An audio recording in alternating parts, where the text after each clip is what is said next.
Well, a few years spent by the Buhari government, and they amount to billions of naira and billions of dollars. And yet, we have only 52 roads in the 8 years being rehabilitated and that are broken down now. I thought I should make this point clear to you. Me, when they announced that General Yakubu Gowon was gone, I nearly break down, only to discover that it was not true. When General Gowon phoned to say that I'm still alive, I'm still enjoying this country and the position I am. So what am I saying? Let us build up a country where people are not aspects of the country are not subjugated to the position of second-class citizens. You have seen it all from the paper I've read. I've done a homework. Over how many billions of naira and dollars have been collected from the South-South region? If not up to 90%. What do we export from this country? Oil. Where does it come from? From the South-South. Where today, the whole oil industry is in the hands of Nigerians who are not from the oil producing areas. Our people are just watching patiently. Their areas are being destroyed every day, and this cannot continue. Our roads, as I said, in the Niger Delta have all collapsed. Today I cannot go home because I'm too old to travel on the road. Sometimes I'm too old to go to the airport, to sit down for another 20 hours before I can go home. That is the country we have today. This should not be allowed to continue. A situation where today we have cut our nose to spite our fate.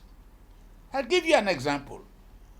Yesterday, there was a meeting between the GMD of NNPC Limited, my good friend, or son, Abakiari, and the marketers, oil marketers.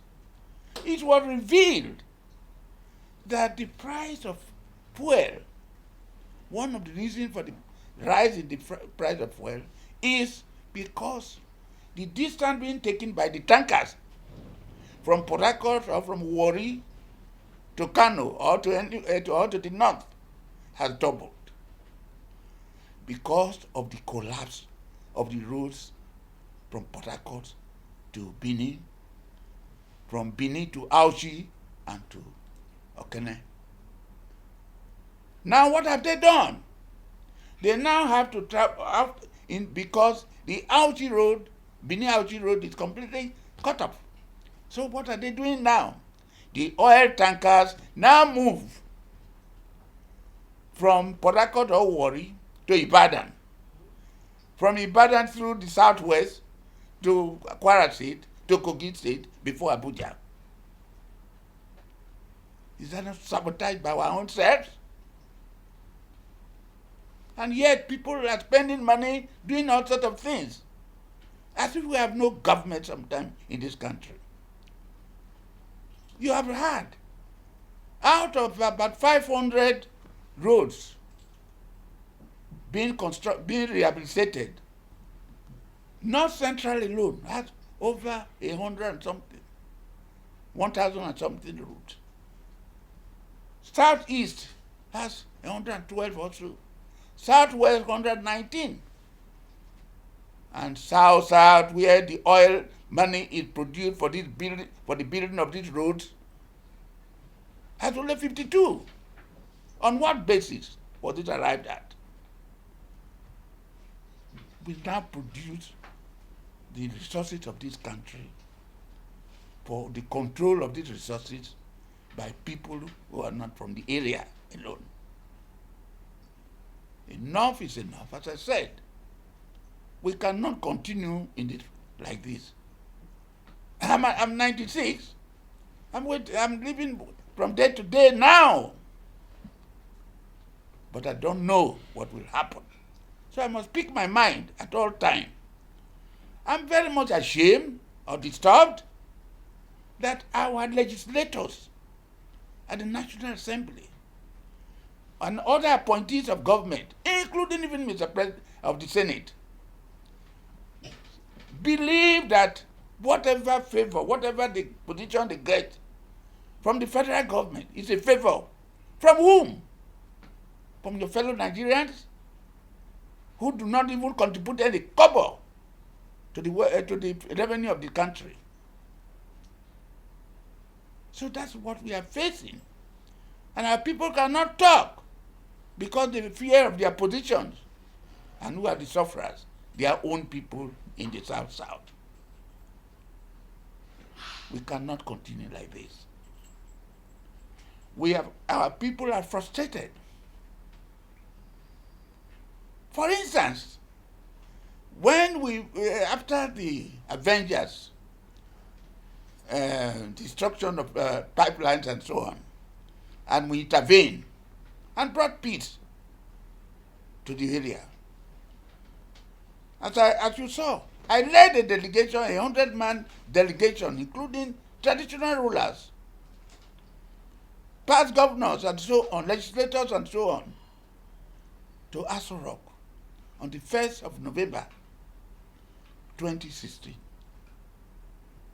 And what happened? We presented a 16-point program led by His Excellency Obongata and King James Prief.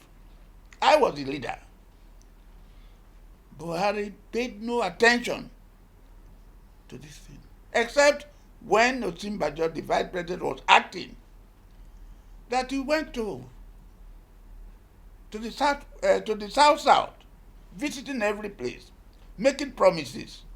And one of the promises he made was that in Uyo, that the operation center of these oil companies should move to where they operate. That will give job to the people. That will bring peace to the area.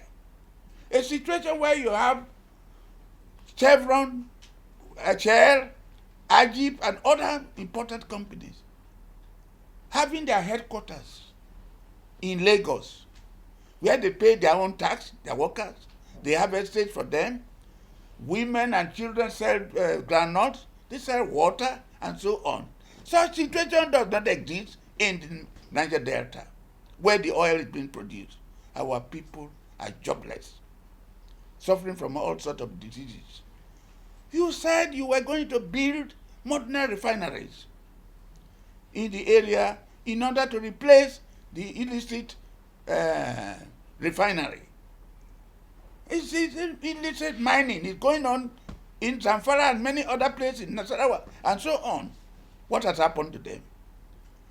You now station soldiers, army in the area, saying that they are keeping peace, yet they are the people among them taking the oil away, and so on. Then you are looking for innocent people who must have stolen the oil, and you have the people saying with you. We have repeatedly stated that the continuous permanent stay of the army or the military in the South will not stop, will not affect the production, will affect the production of oil. They will not stop. Sealing of oil will continue because they keep protection and so forth. And nobody wants to do anything. And when we talk, they said they are always complaining. Who owns this country more than the other? So I'm appealing to Mr. President. As long as he's the president of this country, he must not allow the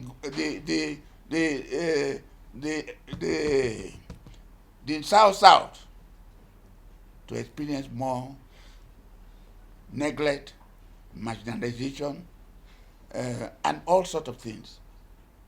We are not second-class citizens. Do you also observe When most of these oil companies were pulling out from the land to offshore, the Nigerian managing directors of this country arranged with their companies to sell these oil companies in Nigeria, in our area, to other Nigerians.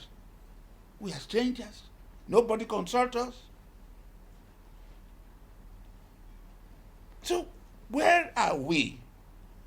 So I'm calling again on our people who are in the federal government to wake up